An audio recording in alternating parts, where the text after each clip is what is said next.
India express 24 खबर वही जो है सही। नमस्कार, इंडिया एक्सप्रेस 24 में आपका स्वागत है। मैं हूं जितेंद्र प्रजापति। देखते हैं आज की खास सुर्खियां। इंडिया एक्सप्रेस 24 खबर वही जो है सही। टीकाकरण से वंचित लोगों को घबराने की जरूरत नहीं है। कलेक्टर कुमार पुरुषोत्तम द्वारा बुधवार को होने वाले टीकाकरण के लिए 3 तरह की व्यवस्था की गई है, जिससे टीकाकरण सेंटरों पर होने वाली भीड़ और विवादों को रोका जा सकेगा। उन्होंने भरोसा दिलाया कि हर व्यक्ति का टीकाकरण कराना उनका उद्देश्य है। आजकल टीकाकरण के प्रति लोगों में बहुत उत्साह है और ये बहुत अच्छी बात है, लेकिन थोड़ी सी दिक्कत ये है कि अभी जो वैक्सीन्स हैं वो थोड़ी सी कम मात्रा में प्राप्त हो रहे हैं। आगामी दिनों में इसमें बढ़ोतरी होगी और आमतौर पर टीकाकरण केंद्रों पर काफ़ी भीड़ हो जाती है और कई बार लोगों को असुविधा का सामना करना पड़ता है। तो हम लोगों ने कल के लिए नई व्यवस्था बनाई है। कल 3 तरीके से टीकाकरण होगा। पहला तो जो लोग 2 केंद्र ऐसे रखे गए हैं जहां लोग ऑनलाइन बुकिंग करके और अपनी स्लॉट बुकिंग कर सकते हैं।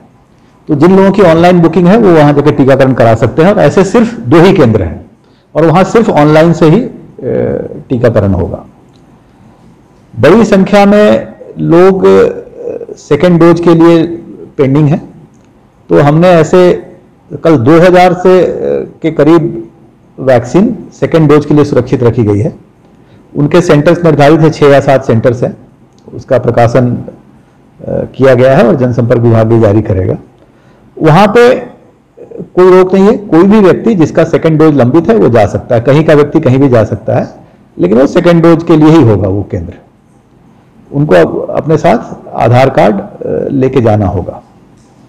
इस बार हमने भीड़ को देखते हुए ये तय किया है कि एक वार्ड में जितने मतदान केंद्र आते हैं उन मतदान केंद्र, समस्त मतदान केंद्रों के लिए वार्ड वाइज हमने केंद्र बनाया है। ऐसे 13 केंद्र हैं, मतलब 13 वार्ड में कल इन 2 श्रेणियों के अलावा टीकाकरण होगा।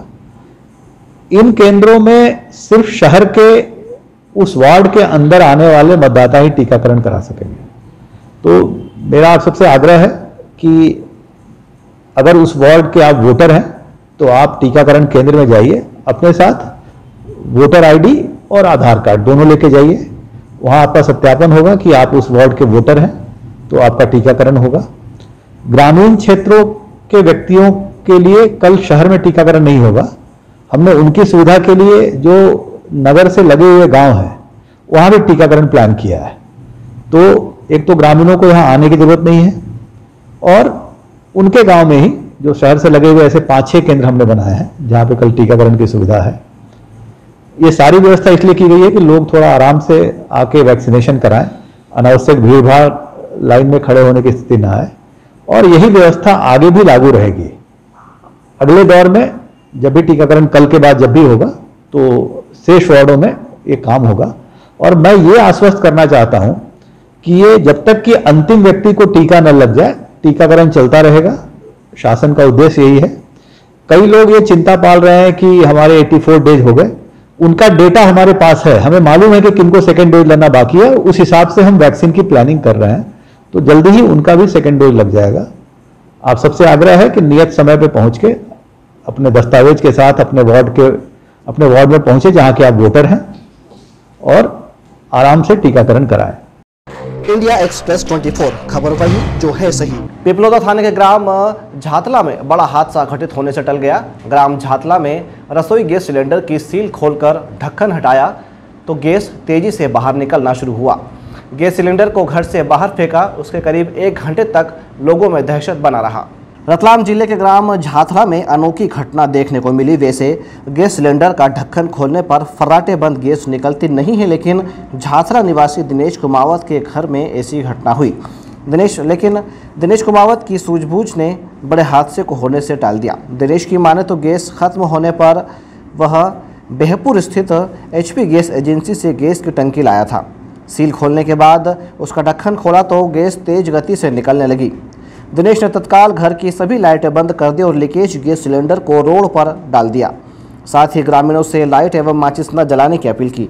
इस दौरान गैस निकलने से लोगों को काफ़ी परेशानी का सामना भी करना पड़ा और गैस का रिसाव खत्म होने पर ही लोगों ने राहत की सांस ली।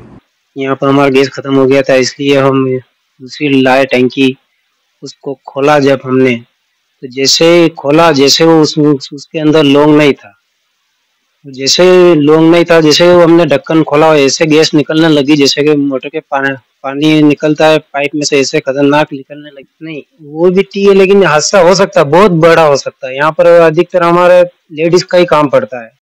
इंडिया एक्सप्रेस 24 खबर वही जो है सही। धीरज शाहनगर में पुरानी रंजिश के चलते रात में चाकूबाजी की वारदात हो गई। हमले में एक युवक बुरी तरह से जख्मी हो गया। पुलिस हमलावरों को पकड़ने में जुटी हुई है। घटना रात की है। दीनदयाल नगर थाना क्षेत्र के धीरज शाह टंकी के समीप खून खराबा हो गया। घटना धीरज शाह नगर निवासी नंदकिशोर पिता जीवन लाल परमार के साथ हुई। सूत्रों के मुताबिक नंदकिशोर परमार का शुभम पोरवाल और देव उर्फ धीरू जाट से पुरानी रंजिश चली आ रही थी। नंदकिशोर ग्राम सरवनिया से 2-4 दिन पूर्व ही रिश्तेदार के यहाँ से लौटा था और रात में अपने घर से उसके नाना द्वारा बुलाने पर उनके घर जा रहा था। रास्ते में पानी की टंकी के समीप ही उनका आमना सामना हो गया और दोनों युवकों ने नंदकिशोर पर चाकुओं से जानलेवा हमला कर दिया। घायलों को गंभीर अवस्था में जिला अस्पताल में भर्ती कराया गया है। टीआई ए के ननामा ने घटना की विस्तृत जानकारी दी। ये धीरज शाह नगर में एक नंदकिशोर नायक का विवाद हुआ है शुभम पोरवाल और राहुल जाट से, और इनके द्वारा चाकू को मारा है नंदकिशोर को, जिसको कि यहाँ पे अस्पताल में भर्ती कराया है और नंदकिशोर की रिपोर्ट में अपराध पंजीबद्ध किया जा रहा है। सर कुछ विवाद वगैरह फरियादी का कहना है इनका 2-3 दिन पहले विवाद हुआ था, गाड़ी टकराने की विवाद कैसे हुआ है। इंडिया एक्सप्रेस 24 खबर वही जो है सही। भाजपा और कांग्रेस में जिलाधीश से मुलाकात की होड़ मची हुई है। कांग्रेस नेताओं ने शहर की विभिन्न समस्याओं को लेकर मुलाकात की और मांगे पूरी न होने पर चरणबद्ध आंदोलन की भी चेतावनी दी। हाल ही में विगत दिनों वैक्सीनेशन सेंटरों पर भाजपाइयों की दादागिरी, रतलाम झाबुआ मार्ग पर हो रही टोल वसूली सहित शहर के दर्जनों समस्याओं से अवगत कराने शहर कांग्रेस कमेटी अध्यक्ष महेंद्र कटारिया, प्रदेश महिला कांग्रेस की कार्यकारी अध्यक्ष यास्मीन शेरानी, सेवादल के प्रदेश सचिव रजनीकांत व्यास के नेतृत्व में कांग्रेसजनों का प्रतिनिधिमंडल कलेक्टर कुमार पुरुषोत्तम से मिलने पहुंचा। प्रतिनिधिमंडल ने वैक्सीनेशन सेंटरों को राजनीतिक लोगों से अछूता रखने की मांग रखी एवं जर्जर सड़क पर स्थित रतलाम झाबुआ टोल नाके पर वसूली बंद करने की मांग रखी एवं ज्ञापन सौंपा। मांग पूरी नहीं होने पर शहर कांग्रेस अध्यक्ष श्री कटारिया ने उग्र आंदोलन की चेतावनी दी। कांग्रेस की तरफ से प्रतिनिधिमंडल माननीय जिलाधीश महोदय से हम यहाँ पर मिले हैं और कुछ प्रमुख शहर और नगर निगम से संबंधित समस्याओं के बारे में हमने उनसे चर्चा करी है। प्रथम तो हमने वैक्सीनेशन में जो निरंतर वैक्सीनें कम आ रही है और कम वैक्सीन आने के बाद भी सेंटरों पर जो अव्यवस्था हो रही है उसके संबंध में हमने कलेक्टर महोदय से निवेदन किया है कि आप ज़्यादा से ज़्यादा वैक्सीन जल्दी से जल्दी बुलवाएं। और वैक्सीनेशन सेंटर पे जो राजनीतिकरण हो रहा है, जिसमें अपने अपने वालों को टोकन देना और ये करना, वो हस्तक्षेप बिल्कुल बंद रहे, क्योंकि शासकीय कार्य है और शासकीय हिसाब से इस कार्य को संपादित किया जाना चाहिए। ये मांग हमने कलेक्टर महोदय से करी है। कांग्रेस का कार्यकर्ता पूरी तरह से इसमें सहयोग दे रहा है, हम किसी भी व्यवस्था को बिगाड़ना नहीं चाह रहे। दूसरा, हमने रतलाम झाबुआ जो मार्ग है बरसों से बना हुआ है, उसमें अभी टोल चालू कर दिया गया है। उसमें हमने कलेक्टर महोदय से निवेदन किया है कि आप उस टोल को बंद कराइए, क्योंकि जो सड़क की हालत इतनी जर्जर है उसमें आप टोल वसूली कर लोगों को और नुकसान में डाल रहे हैं। तो हमने मांग करी कि अगर टोल बंद नहीं हुआ तो कांग्रेस उस पर आंदोलन करेगी। इंडिया एक्सप्रेस 24 खबर वही जो है सही। पर्यावरण एक तरह से भगवान का रूप होता है और उसमें कई प्रकार के वृक्ष पृथ्वी का श्रृंगार कर पृथ्वी का महत्व बढ़ाने के साथ साथ जीवितों को ऑक्सीजन प्रदान कर एक महत्वपूर्ण भूमिका अपनाते हैं। पर्यावरण यानी कि ऐसा उद्देश्य शक्ति जो सभी को जीने के लिए सहयोगी बनाता है। पर्यावरण को बचाना हमारा दैनिक दायित्व होता है।